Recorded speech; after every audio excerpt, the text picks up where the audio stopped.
Hello friends, welcome to make conceptual world. Last video में हमने देखा था कि जो graphical solution of linear programming problem है उसको दो मेथड से सॉल्व किया जा सकता है। पहला कॉर्नर पॉइंट मेथड, जिसको हम डिस्कस कर चुके हैं, और second objective function line method, जिसको इस वीडियो में हम डिस्कस करेंगे। और यहाँ पे हम एक इम्पॉर्टेंट पॉइंट को डिस्कस करेंगे, how to identify solution set of given inequation. मतलब जब भी हम लाइन को ड्रॉ करते हैं तो उस टाइम पे जो इसका फिजिबल एरिया है वो लाइन के अबव रहेगा या बिलो रहेगा या टुवर्ड्स द ओरिजिन रहेगा या अबव फ्रॉम द ओरिजिन रहेगा। तो इन सब पॉइंट्स को हम इस वीडियो में कवर करेंगे। So let's begin.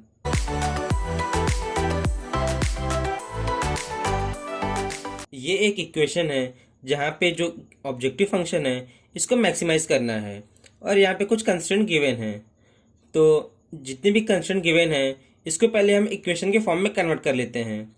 तो जो फर्स्ट कंस्ट्रेंट है ये हो जाएगा x1 plus x2 is equal to 30। ये जो लीनियर प्रोग्रामिंग प्रॉब्लम है इसको हम ग्राफिकल मेथड से सॉल्व कर रहे हैं, और ये जो लाइन है इसको प्लॉट करने के लिए हमें दो कोऑर्डिनेट की रिक्वायरमेंट होगी। तो उन दो कोऑर्डिनेट को फाइंड करते हैं। तो कंसिडर करते हैं हम यहाँ पे x1 को 0 पुट करते हैं। तो जब हम यहाँ पे x1 को 0 पुट करेंगे तो 0 plus x2 is equal to 30। तो जो x2 की वैल्यू है ये 30 हो जाएगी। इसके बाद हम x2 की वैल्यू को पुट करेंगे। तो हम यहाँ पे अब x2 की वैल्यू को 0 पुट करते हैं। तो जब x2 की वैल्यू को 0 पुट करेंगे तो जो x1 की वैल्यू हो जाएगी 30। इसके बाद जो फर्स्ट कंस्ट्रेंट है इसके हमें दो कोऑर्डिनेट्स मिल गए हैं। अब इसके बाद जो सेकंड कंस्ट्रेंट है ये x2 ग्रेटर देन और इक्वल टू 3 है। तो इसको भी हम इक्वेशन के फॉर्म में कन्वर्ट कर लेते हैं। तो ये हो जाएगा x2 इज इक्वल टू 3। जो थर्ड कंस्ट्रेंट है ये हो जाएगा x2 इज इक्वल टू 12। इसके बाद जो फोर्थ कंस्ट्रेंट है इसको हम यहाँ पे लिख लेते हैं। तो ये हो जाएगा x1 minus x2 greater than equal to 0। तो इसको भी हम अब इक्वेशन के फॉर्म में कन्वर्ट करेंगे। तो ये हो जाएगा x1 minus x2 is equal to 0। तो जब हम यहाँ पे x2 की वैल्यू को 0 पुट करते हैं, put x2 is equal to 0, x2 को 0 पुट करेंगे तो जो x1 की वैल्यू है वो भी हो जाएगी 0। तो हमने यहाँ पे x2 को 0 पुट किया तो x1 की वैल्यू भी 0 हो गई। इसके बाद हम x1 की वैल्यू को पुट करेंगे। तो put x1 is equal to, consider करते हैं हम x1 की वैल्यू को 6 पुट करते हैं। तो जब हमने x1 की वैल्यू को 6 पुट किया तो जो x2 की वैल्यू है वो भी 6 हो जाएगी। तो x1 की वैल्यू 6 है तो x2 की वैल्यू भी 6 हो जाएगी। तो जितने भी यहाँ पे इक्वेशन थे उसके हमने कोऑर्डिनेट्स को फाइंड कर लिया है। इसके बाद हम एक इम्पॉर्टेंट पॉइंट्स को देखेंगे कि how to identify solution set of given inequation. तो जो भी इक्वेशन गिवन है इसका जो फिजिबल रीजन है वो above the equation, above the line होगा या बिलो द लाइन होगा, इसको कैसे फाइंड करेंगे। तो जो लास्ट वीडियो था वहाँ पे मैंने एक ट्रिक दिया था कि जब भी लेस देन और इक्वल टू का साइन होगा तो उस टाइम पे हम जो फिजिबल रीजन होगा वो ओरिजिन साइड होगा, और जब भी ग्रेटर देन इक्वल टू का साइन रहेगा तो उस टाइम पे नॉन ओरिजिन साइड होगा। अगर मेरा गिवन लाइन ओरिजिन से पास हो रहा है तब हम वहाँ पे कैसे डिसाइड करेंगे कि जो मेरा फिजिबल रीजन है वो ओरिजिन साइड होगा या नॉन ओरिजिन साइड होगा। तो इसके लिए हम डिटेल मेथड को डिस्कस करते हैं। कंसीडर करते हैं इसी इक्वेशन को, x1 plus x2 is greater less than equal to 30। अब ये जो गिवन इन इक्वेशन है यहाँ पे हम ओरिजिन की वैल्यू पुट करेंगे। मतलब ओरिजिन पे जो x1 है ये भी 0 होगा और जो x2 है ये भी 0 होगा। तो अगर हम यहाँ पे 0 प्लस 0 पुट करते हैं तो ये 0 होगा, और ये 0 लेस देन 30 होता है। तो ये जो मेरा गिवन इन इक्वेशन है ये मेरा सेटिस्फाई हो रहा है। तो जब मैंने यहाँ पे ओरिजिन वैल्यू को पुट किया तो ये इक्वेशन मेरा सेटिस्फाई हो रहा है। तो इसलिए इस टाइम पे जो मेरा फिजिबल रीजन होगा ये क्या हो जाएगा, ओरिजिन साइड। लेकिन अब हम ये वाले इन इक्वेशन को कंसिडर करते हैं, x1 minus x2 greater than equal to 0। तो जब इस लाइन को हम प्लॉट करेंगे तो कंसिडर करते हैं ये ओरिजिन 0 0 है और ये एक पॉइंट है जो कि 6,6 है। तो जब हम यहाँ से एक लाइन को ड्रॉ करेंगे तो हम यहाँ पे देख रहे हैं ये लाइन ओरिजिन से पास हो रहा है। तो इस टाइम पे हम डिफ्रेंशिएट नहीं कर पाएंगे कि कौन सा ओरिजिन साइड है और कौन सा नॉन ओरिजिन साइड है। तो इसके लिए हम एक सिंपल मेथड को अप्लाई करेंगे। कंसिडर करते हैं यहाँ पे एक पॉइंट है और इसकी वैल्यू है 8,8,2। तो ये जो पॉइंट है इसकी वैल्यू है 8,2। तो जब भी हम x1 की वैल्यू को 8 पुट करते हैं और x2 की वैल्यू को 2 पुट करेंगे तो जो आंसर है वो 6 आएगा और ये ग्रेटर देन 0 होगा। मतलब जो इन इक्वेशन है इसको इसने सेटिस्फाई किया। तो इस टाइम पे जो मेरा फिजिबल एरिया होगा ये वाला रीजन हो जाएगा। लेकिन अब हम यहाँ पे एक दूसरे पॉइंट को कंसिडर करते हैं कि जो 8,2 को हमने कंसिडर किया, हम यहाँ पे 2,8 को कंसिडर करते हैं। तो इस टाइम पे अगर हम इस इक्वेशन में पुट करेंगे तो 2 माइनस 8 और ये क्या हो जाएगा, -6। तो ये जो -6 है ग्रेटर देन 0 नहीं है, इसलिए जो मेरा फिजिबल एरिया होगा वो लाइन के अबव में नहीं होगा, ये इस साइड होगा। क्योंकि जो 8,2 पॉइंट है उसने ये वाले कंडीशन को सेटिस्फाई किया है। तो जब भी मेरा गिवन लाइन अगर ओरिजिन से पास नहीं हो रहा है तो सिंपली हम इस मेथड को फॉलो कर सकते हैं कि अगर लेस देन इक्वल टू रहेगा तो जो मेरा सोल्यूशन सेट होगा वो ओरिजिन के साइड में होगा और जब भी ग्रेटर देन इक्वल टू होगा तब मेरा जो सोल्यूशन सेट होगा वो नॉन ओरिजिन साइड में होगा। और ये तब अप्लीकेबल है जब जो मेरा राइट हैंड साइड हमेशा पॉजिटिव वैल्यू रहेगी। मतलब जो ये 30 है ये पॉजिटिव वैल्यू रहेगी। तो उस टाइम पे हम इस मेथड को अप्लाई कर सकते हैं और हमें ये सब चेक करने की ज़रूरत नहीं होगी। तो इसके बाद हम ग्राफ को प्लॉट करते हैं। तो जो x1 प्लस x2 ये लेस देन इक्वल टू 30 है। तो जब हमने इसको इक्वेशन में कन्वर्ट किया था तो वहाँ पे हमने दो कोऑर्डिनेट को फाइंड किया था। तो जो फर्स्ट है ये 0,30 है। तो इस टाइम पे ये मेरा पॉइंट हो गया 0,30 और जो सेकंड कोऑर्डिनेट है ये 30,0। तो जो 30,0 है ये पॉइंट हो गया। ये दोनों पॉइंट को हम कनेक्ट करेंगे।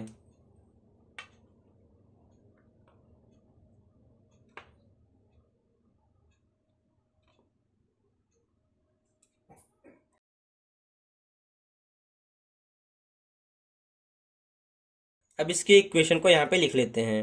तो ये क्या हो जाएगा, x1 plus x2 less than equal to 30। तो यहाँ पे हम देख रहे हैं कि ये क्या है, लेस देन इक्वल टू है। तो इसलिए जो भी इसका फिजिबल एरिया होगा वो टुवर्ड्स द ओरिजिन होगा, मतलब ओरिजिन साइड में होगा। इसके बाद जो सेकेंड इक्वेशन है उसको भी प्लॉट कर लेते हैं। तो इसका जो फर्स्ट कोऑर्डिनेट है ये 0,0 है और जो सेकेंड कोऑर्डिनेट है ये 6,6 है।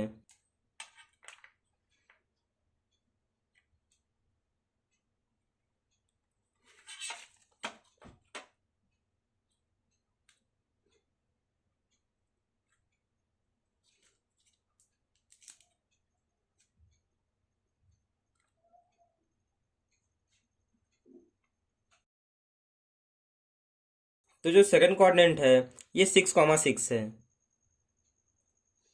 अब ये दोनों पॉइंट को भी मिला देते हैं।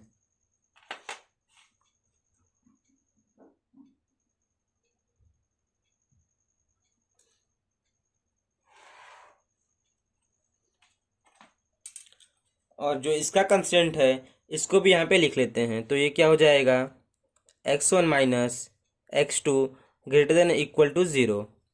इसके बाद जो था x2 greater than equal to 3, इसको भी प्लॉट कर लेते हैं। तो ये था x2 एक्सिस, यहाँ पे जो 3 है यहाँ पे एक लाइन को प्लॉट करना है।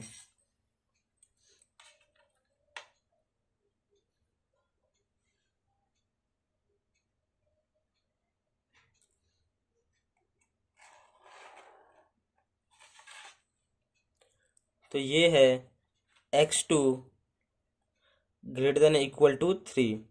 इसके बाद जो x2 less than equal to 12 है, तो यहाँ पे भी हम एक लाइन को ड्रॉ कर लेते हैं। ये है 12।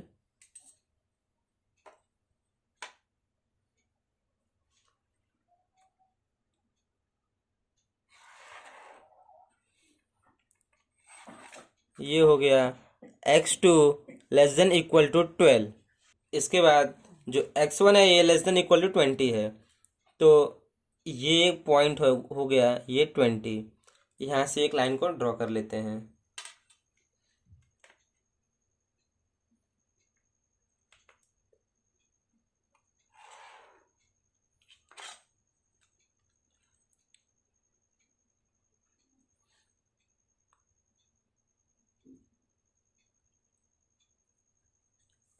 और ये क्या है, zero less than equal to x1, मतलब जो भी मेरा x1 की वैल्यू है वो ज़ीरो से ग्रेटर होनी चाहिए। तो इसके लिए जो मेरा x2 एक्सिस है ये इसका काम करेगा zero less than equal to x1। इसके बाद अब हम फिजिबल रीजन को फाइंड करते हैं। तो हमने देखा कि जो x1 plus x2 less than equal to 30 है, इसका जो फिजिबल एरिया है ये टुवर्ड्स द ओरिजिन है। तो इसको हम ऐसे इंडिकेट कर देते हैं। इसके बाद जो x1 minus x2 less greater than equal to 0 है, पिछली स्लाइड में हमने देखा कि जब हम यहाँ पे 8,2 को प्लॉट कर रहे थे तो उस टाइम पे जो 8,2 था इस कोऑर्डिनेट ने इस कंडीशन को सेटिस्फाई किया। तो इसलिए जो भी फिजिबल एरिया है इस लाइन का वो इसके नीचे साइड होगा, मतलब इस डायरेक्शन में। और इसके बाद x2 greater than equal to 3, तो जो x2 इक्वल टू 3 की लाइन है ये ग्रेटर देन इक्वल टू 3 है, मतलब जो फिजिबल एरिया है वो 3 से अबव होगा। तो इस टाइम पे हम इसको एरो से इंडिकेट कर देते हैं। और जो नेक्स्ट है x2 less than equal to 12, तो जो x2 इक्वल टू 12 की लाइन है उससे हमें बिलो जाना है, मतलब टुवर्ड्स द ओरिजिन। तो टुवर्ड्स द ओरिजिन ये इसको हम इंडिकेट कर देते हैं। अब यहाँ पे जो x1 की वैल्यू है लेस देन इक्वल टू 20 होनी चाहिए। तो ये मेरा पॉइंट 20 था, 20 से लेस देन, मतलब हमें कहाँ जाना है, टुवर्ड्स द ओरिजिन। तो इसको भी हम इंडिकेट कर देते हैं। इसके बाद हम यहाँ पे एक कॉमन फिजिबल रीजन को फाइंड करेंगे। तो x1 plus x2 less than equal to 30 के लिए ये इतना पूरा एरिया कवर हो रहा है। इसके बाद जो x1 minus x2 less than equal to 0 है, इसके लिए इतना पूरा एरिया कवर हुआ। तो जो इतना ये मेरा एरिया है ये एक्सक्लूड हो गया। अब इसके बाद जो मेरा x2 की वैल्यू है ये बिटवीन 3 to 12 होनी चाहिए। तो जो भी मेरा फिजिबल रीजन है वो अब 3 और 12 के बीच में आ गया। तो अब हम यहाँ पे देख रहे हैं कि जो नेक्स्ट x1 की वैल्यू है ये 0 20 के बीच में होनी चाहिए। तो जब हम जितने भी गिवन कंस्ट्रेंट है इसमें फिजिबल रीजन को फाइंड करेंगे, तो हम यहाँ पे देख रहे हैं कि ये जो मेरा है ये हो जाएगा मेरा फिजिबल रीजन।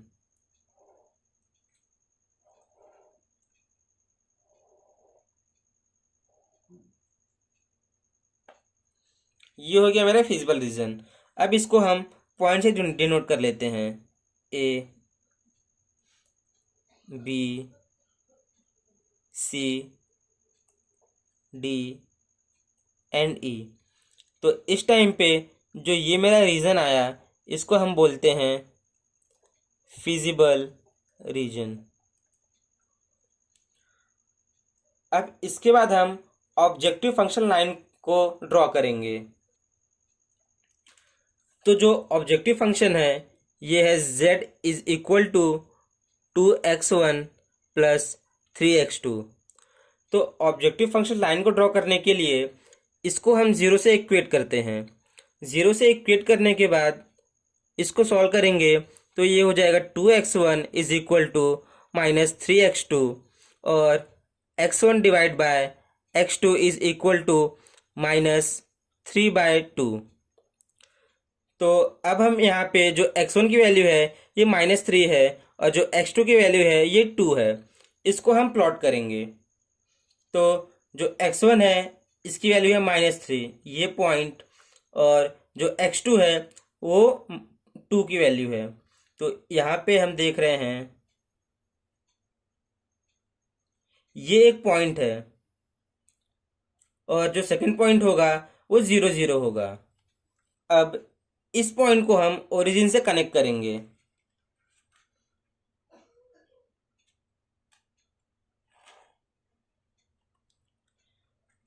तो जो ये मेरा लाइन है ये है ऑब्जेक्टिव फंक्शन लाइन। अब जो ऑब्जेक्टिव फंक्शन लाइन है इसको पैरेलली मूव करेंगे। जब हम ऑब्जेक्टिव फंक्शन लाइन को पैरेलली मूव करेंगे तो उस टाइम पे जब हमें मैक्सिमम वैल्यू फाइंड करनी होगी, मतलब जब हमें ऑब्जेक्टिव फंक्शन को मैक्सिमाइज करना रहेगा, तो उस टाइम पे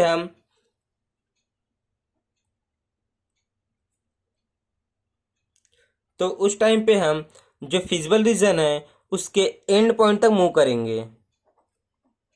और जब हमें ऑब्जेक्टिव फंक्शन को मिनिमाइज करना है उस टाइम पे हम जो फिजिबल रीजन है उसके जो भी मेरा स्टार्टिंग पॉइंट है, जो भी नियरर पॉइंट है उस पर मूव करेंगे, मतलब स्टार्टिंग पॉइंट या नियरर पॉइंट।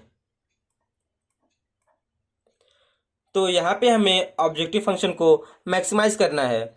तो अब हम जो ऑब्जेक्टिव फंक्शन लाइन है उसको पैरेलली मूव करेंगे। तो ये मेरा ऑब्जेक्टिव फंक्शन लाइन है, इसको हम यहाँ से पैरेलली मूव करेंगे, और इसको इस तरीके से मूव करना है कि जो फिजिबल रीजन है उसके लास्ट पॉइंट पे ये लाइन कट करे। तो इसको अगर हम पैरेलली यहाँ से मूव करेंगे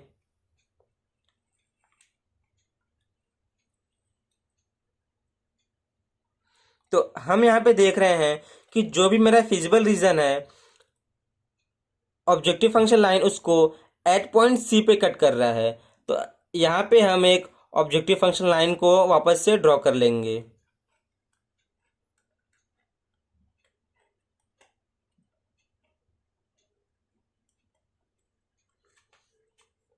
तो जो मेरा ऑब्जेक्टिव फंक्शन लाइन को मैंने यहाँ पे ड्रॉ किया था वो जो फिजिबल रीजन है उसको पॉइंट सी पे कट कर रहा है, जो कि सबसे एंड पॉइंट है, मतलब जो सबसे दूर का पॉइंट है। तो इसलिए जो भी मैक्सिमम वैल्यू होगी z की वो एट पॉइंट सी पे होगी। तो अब हम यहाँ पे जो कोऑर्डिनेट c है इसकी वैल्यू को फाइंड करेंगे। तो जो पॉइंट c है ये दो लाइन के इंटरसेक्शन से फॉर्म हो रहा है। x2 is equal to 12 and x1 plus x2 is equal to 30। तो जब हम यहाँ पे x2 की वैल्यू को 12 पुट करेंगे तो यहाँ से जो x1 की वैल्यू है वो 18 हो जाएगी। तो जो भी मेरा पॉइंट C है उसका कोऑर्डिनेट हो गया 18, 12। इसके बाद हम z की वैल्यू को फाइंड करेंगे। तो z maximum is equal to 2 times x1 की वैल्यू है 18 और ये है पॉइंट C पे 18 प्लस 3 टाइम्स ऑफ 12।